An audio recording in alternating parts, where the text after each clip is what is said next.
Ok. Voilà, voilà. Ouais, d'accord. Ouais, ok. Voilà, je pense que c'est bien. Allez, c'est parti.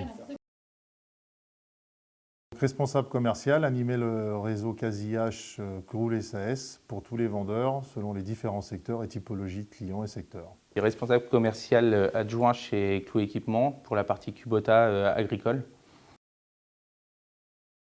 Alors, je suis dans la machine agricole depuis l'âge de 16 ans, je vais avoir 47 ans. J'ai une formation mécanicien, j'étais mécanicien spécialisé moissonneuse. Et puis ensuite, j'ai été vendeur pendant une quinzaine d'années. J'ai intégré un constructeur après pendant 5 ans où j'ai fait de la formation, de la démonstration et ensuite j'étais une responsabilité commerciale pour la partie automoteur récolte chez un constructeur et maintenant donc rejoins le groupe Chloé depuis 1 an.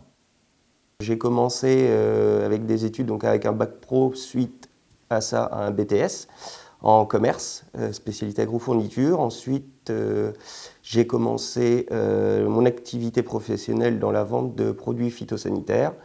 Je suis ensuite rentré dans une concession agricole, concurrente au groupe Chloé, et ensuite dans le groupe Chloé il y a maintenant 3 ans.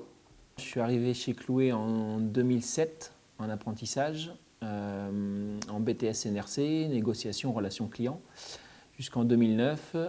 Et après, depuis cette période-là, je suis embauché sur le secteur complet. Je suis arrivé chez Clou Équipement en tant que magasinier, donc pendant 1 an et demi, avant de passer ensuite commercial sur la partie Indre-et-Loire, donc vente tracteurs et matériel agricole Kubota.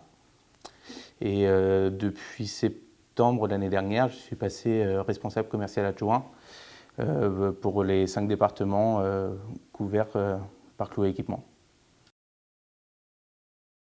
Alors justement, au travers d'animation commerciale, des journées cohésion, on emmène toutes nos équipes justement sur des salons pour présenter les nouvelles gammes de machines au sujet de l'espace vert. Fédérer est un bien grand mot, c'est surtout dans le partage d'expérience et l'altruisme sur le fait de s'identifier en fonction des typologies, des secteurs et puis être à l'écoute surtout des vendeurs et essayer de trouver les solutions les mieux adaptées à leur parcours.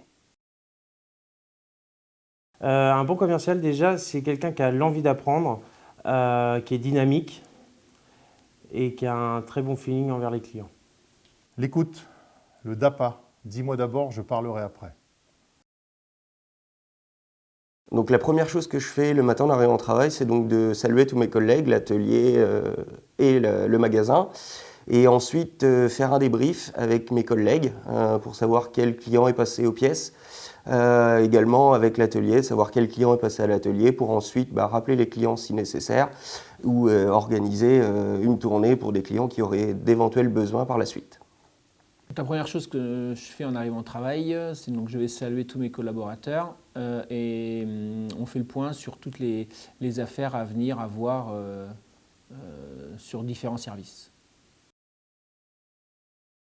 Mon meilleur souvenir n'est pas avec un seul client mais plusieurs. Ça a été lors du voyage d'usine chez Fendt où nous avons passé donc 3 jours en Allemagne avec une partie de visite d'usine et partie de visite d'exploitation en Allemagne où c'était un moment d'échange et de convivialité dans un autre cadre que le professionnel pur et dur de rendez-vous de tous les jours.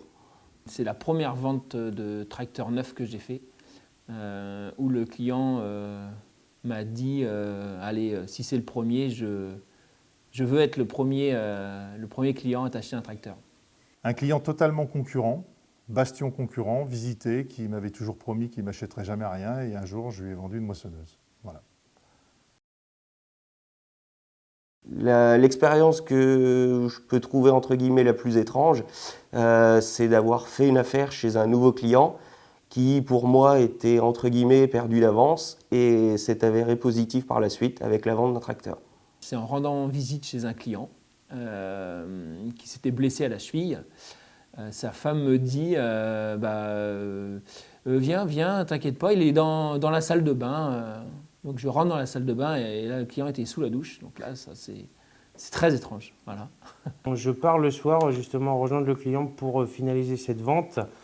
Donc on explique un petit peu tout le process avec cette machine. On rentre pour faire la signature Et là, on rentre, on voit sa femme, et du coup, on s'installe, elle nous propose un café, on commence à signer tous les papiers. Et en la regardant, je me suis aperçu qu'elle me faisait des petits clins d'œil tout au long du rendez-vous. Voilà. Le petit plus du groupe Chloé, c'est la bonne ambiance que l'on a à la concession, la convivialité, de travailler tous main dans la main sans avoir de différence entre l'atelier et le magasin, et ce qui permet de véhiculer une image très positive auprès des clients. Malgré l'ampleur du groupe, ça reste une société familiale qui est en constante évolution pour avoir le petit plus envers la concurrence. Un groupe jeune, dynamique, avec une moyenne d'âge très jeune, lié à la responsabilité donnée à tous ces apprentis auxquels on a donné une chance. Et puis un groupe dynamique, un patron dynamique, une équipe jeune, des bureaux fonctionnels et des entreprises mobiles et fonctionnelles. Si vous vous retrouvez dans mon discours, rejoignez-nous dans la team Chloé.